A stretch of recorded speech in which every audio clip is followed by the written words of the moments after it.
Picture this. You're floating far beyond the asteroid belt, past Jupiter's roaring storms and Saturn's icy rings. Out here, in the frigid, dim edges of our solar system, the sun is barely more than a bright star. And then, through the blackness, a giant blue marble comes into view. This is Neptune, the eighth and most distant planet from the Sun. It's cold, distant, and largely unexplored.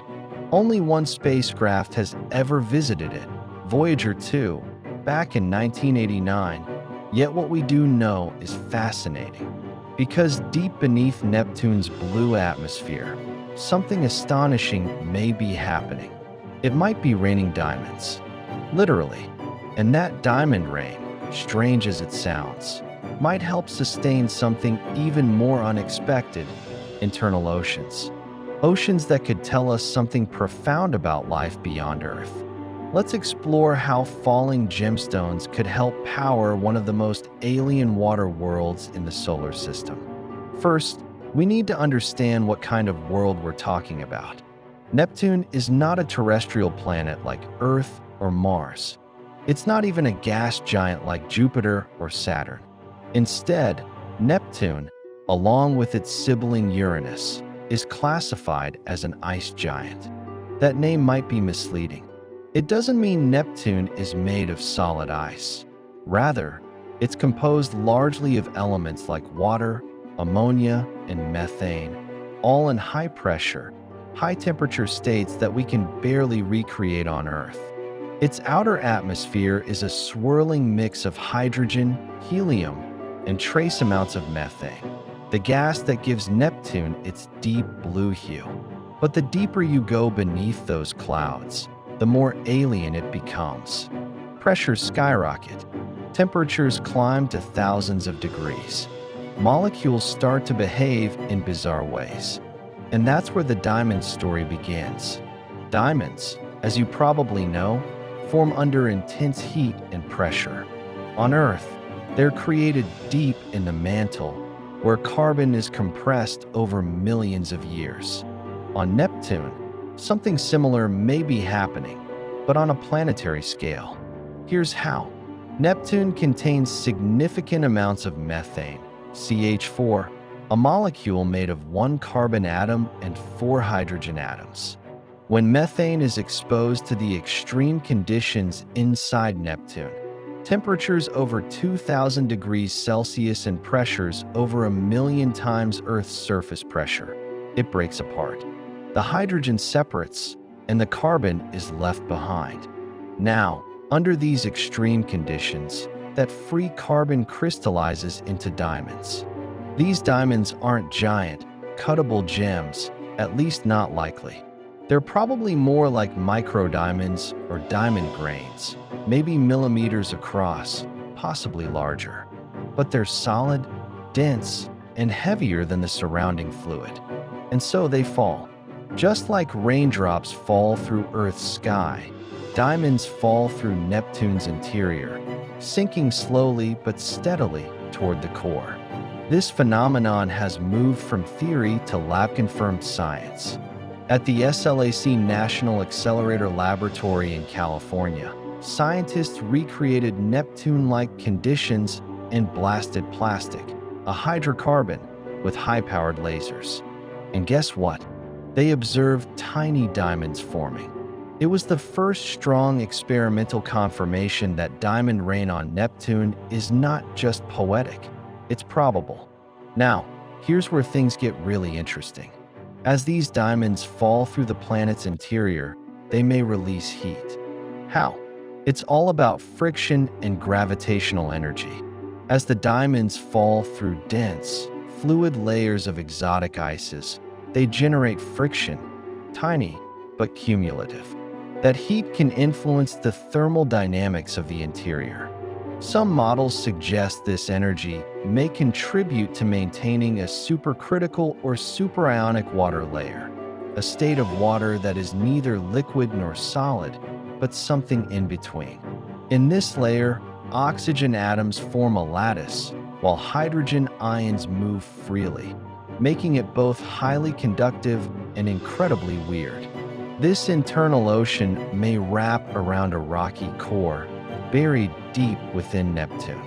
And while we're not talking about liquid oceans like Earth's, this exotic water layer could behave like an ocean in terms of energy flow, convection, and magnetic activity.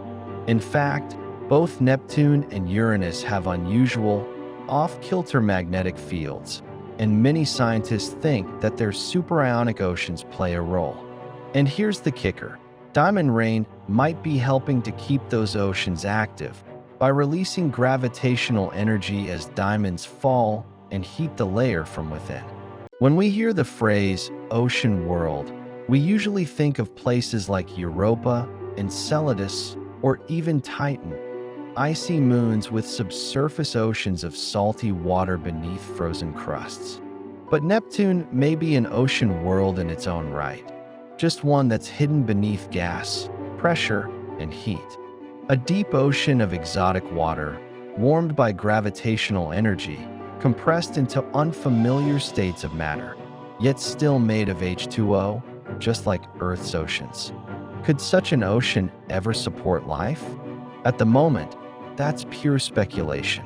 Neptune's environment is too extreme, and we have no evidence of life or organic chemistry at those depths. But this discovery matters because it broadens our definition of what an ocean world can be. We used to think liquid water required Earth-like conditions.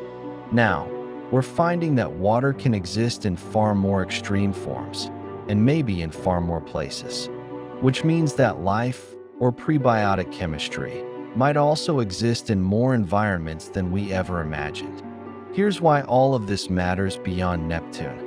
Astronomers now believe that ice giants like Neptune and Uranus are the most common type of exoplanet in our galaxy.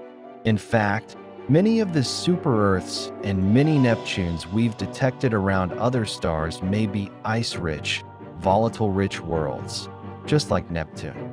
If internal oceans are common on these planets, and if processes like diamond rain help drive energy flow, then we might be looking at a galaxy full of hidden oceans, far beneath the surface of alien skies.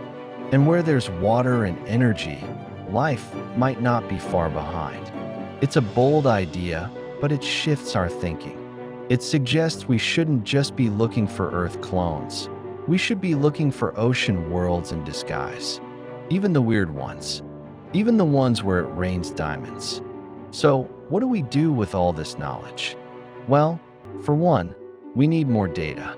Neptune is one of the least explored planets in the solar system. Voyager 2's flyby gave us our only close-up look, and it lasted just a few hours.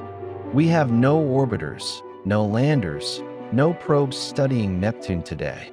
But scientists are calling for that to change. NASA and ESA are considering missions like Trident, Adonis, or a dedicated Neptune orbiter and probe that could finally unlock the planet's secrets. In the meantime, telescopes like James Webb are beginning to pierce Neptune's atmosphere from afar, detecting heat signatures, storms, and changes in chemical composition. Every new bit of data brings us closer to answering the big questions. What's going on inside Neptune? Is diamond rain real? Could it help sustain deep oceans? And could those oceans, someday, point us to life? Neptune may be cold, distant, and mysterious, but it might also be a key to understanding life in the universe. Diamond rain is more than just a cosmic curiosity. It's a symbol of how strange and beautiful the universe can be, and how the most unlikely processes can help sustain something as precious as water in places we once thought were frozen, lifeless voids. So the next time you look up at the night sky, remember, out there, beyond the gas giants, in a place where sunlight barely reaches, it just might be raining diamonds and nurturing oceans in the dark.